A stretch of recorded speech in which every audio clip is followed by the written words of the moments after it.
Okay, dear friends, we now I am going to share the knowledge in the Indian Contract Act 1872 about Section 7 of the Indian Contract Act, where it has been mentioned that acceptance must be absolute. So, Section 7 says that in order to convert proposal into a promise, the acceptance must, pehla, number one, must be absolute and qualified. Then, second point says that be expressed in some usual and reasonable manner unless the proposal prescribes the manner in which it is to be accepted. If the proposal prescribes a manner in which it is to be accepted and the acceptance is not made in such manner, the proposer may, within a reasonable time after the acceptance is communicated to him, insist that his proposal shall be accepted in the prescribed manner and not otherwise. But if he fails to do so, he accepts the acceptance.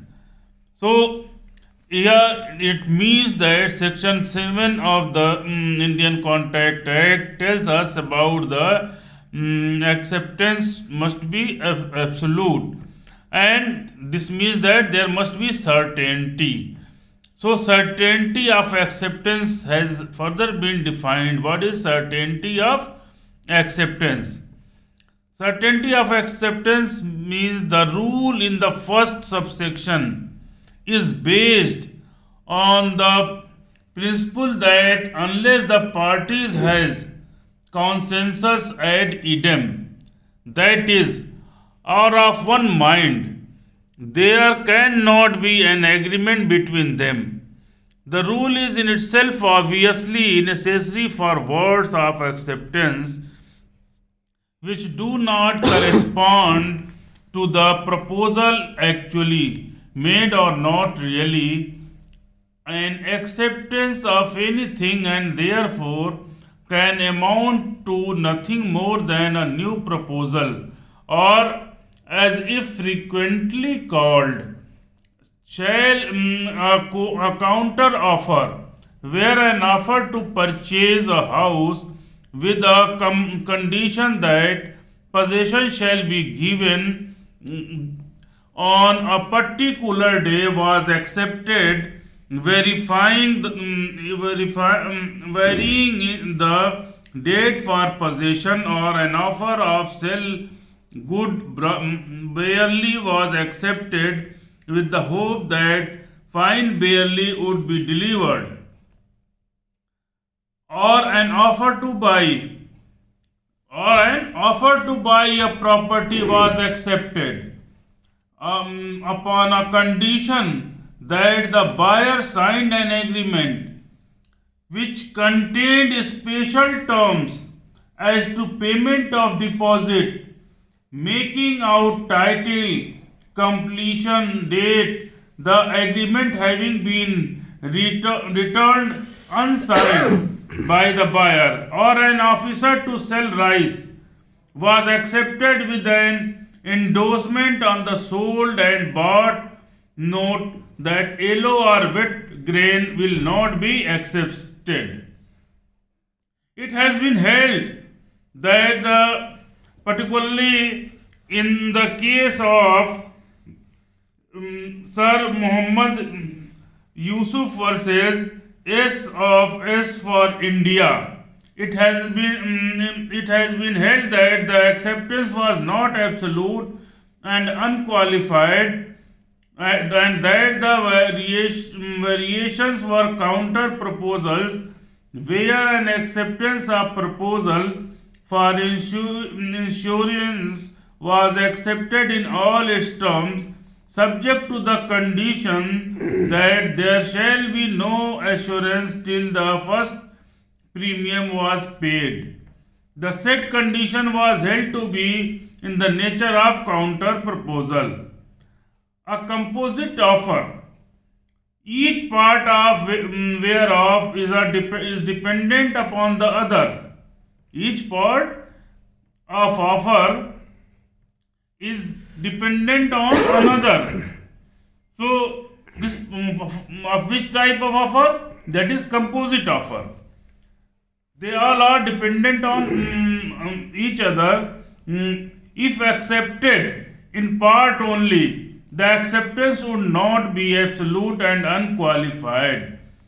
Where a lessee who was offered offered a renewed lease on condition of paying the upset price and annual rent within a specified time did not pay the amount and approached the higher authorities, there is no absolute acceptance. Sometimes additional words that seems at first sight to make the acceptance conditional are no more than the expression of what the law implies as where in England an offer to sell land is accepted, subject to the title being approved by our solicitors. The reasonable meaning of this appears to be not to make a certain or uncertain solicitor's opinion final, but only to claim the purchaser's common right of investigating the title with professional assistance and refusing to complete if the title proved bad. So thereafter we can further add that the provisional acceptance of a bid at an auction sale would not be an absolute acceptance. This means a provisional acceptance of a bid which is in auction will not fall within the category of absolute acceptance. Where a contract was concluded that subsequently fresh negotiations were started with regard to stamp on the transfer deed and the said negotiations did not fructify, it was held that the concluded contract was not affected. In which case it was held? It was held in the case of Jai Narayan versus Surajmal. Thereafter, modes of acceptance. What are the modes of acceptance? This subsection in the first instance throws the burden upon the offerer or promiser to prescribe a mode of acceptance. If he does not prescribe any specific method, the acceptor has to follow usual and reasonable mode. The offer cannot impose upon the acceptor the penalty that in the event of his silence he would be deemed to have accepted the proposal. This means if any proposal has been made and the other party is silent, then it shall be deemed to be that the proposal was accepted or there is a consent. Another important thing is that acceptance in prescribed manner, as subclass 2 of section 7 says. Acceptance in prescribed manner, there can be no contract without a complete acceptance of the proposal. It is not universally true that complete acceptance of the proposal makes a binding contract, for one may agree to all the terms of proposal and yet decline to be bound until a formal agreement is signed or some other act is done. There may be an express reservation in such words as these. This agreement is made subject to the preparation and execution of a formal contract, where there is no precise clause of reservation, but the acceptance is not obviously unqualified. It becomes a question of construction whether the parties indeed that the terms agreed on should merely be put in form or whether they should be subject to a new agreement. The terms which are not expressed in detail, and this must be determined by examination of the whole of the continuous correspondence or negotiation. It will not do so. Pick out this or that portion which, if it stood alone, might be sufficient evidence of a contract. Where, however, there is no such stipulation express or implied, the mere circumstance that the parties intended to put agreement into writing or in a formal instruments will not prevent the agreement from being enforced, assuming of course that an agreement otherwise complete and enforceable is proved, where, however, the formalities are not of the parties' selection so that nothing turns upon the intention of the parties, no inference against a concluded agreement can be drawn from the non-completion of these formalities. The offerer cannot prescribe that the offeree's silence shall be taken as acceptance. In applying the rule of acceptance in a prescribed manner, the court must decide what objects the offerer had in view. An expression reply by letter sent by return of post may have been used with a view to get a quick reply, and hence acceptance by telegram may do.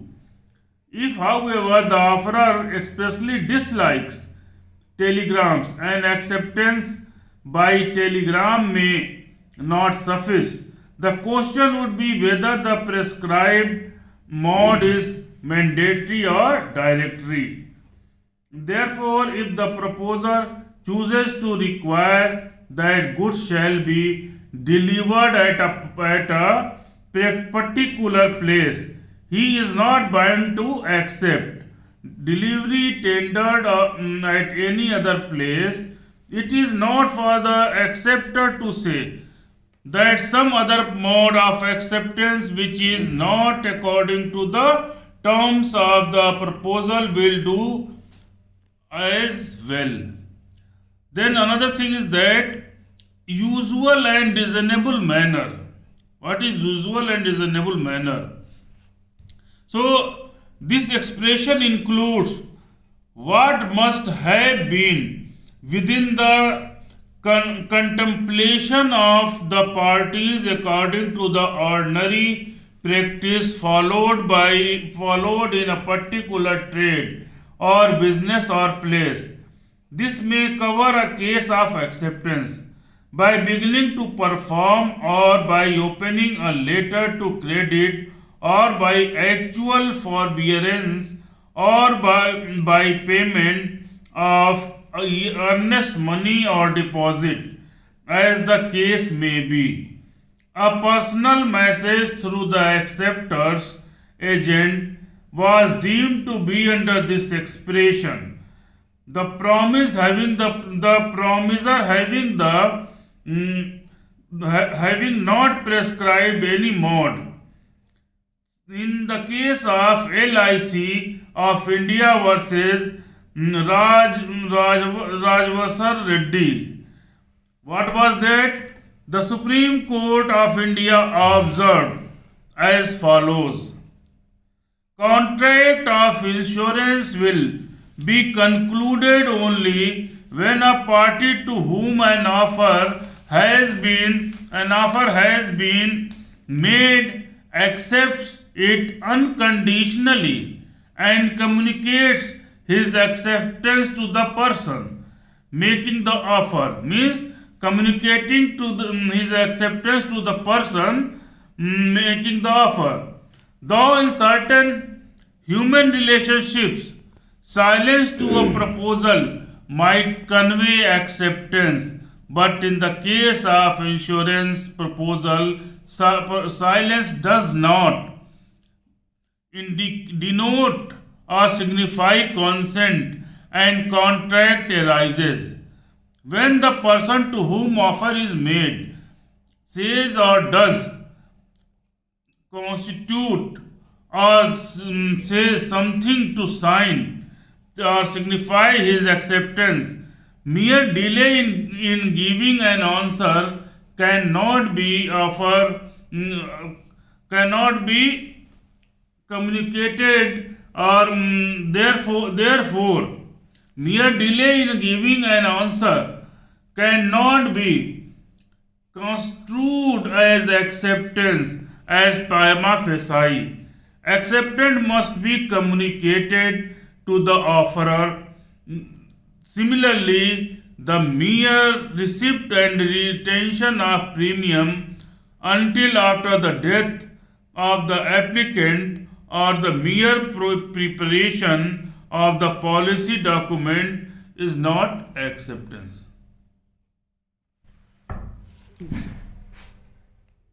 क्या करें? Read वाली दबा दो. लाल वाली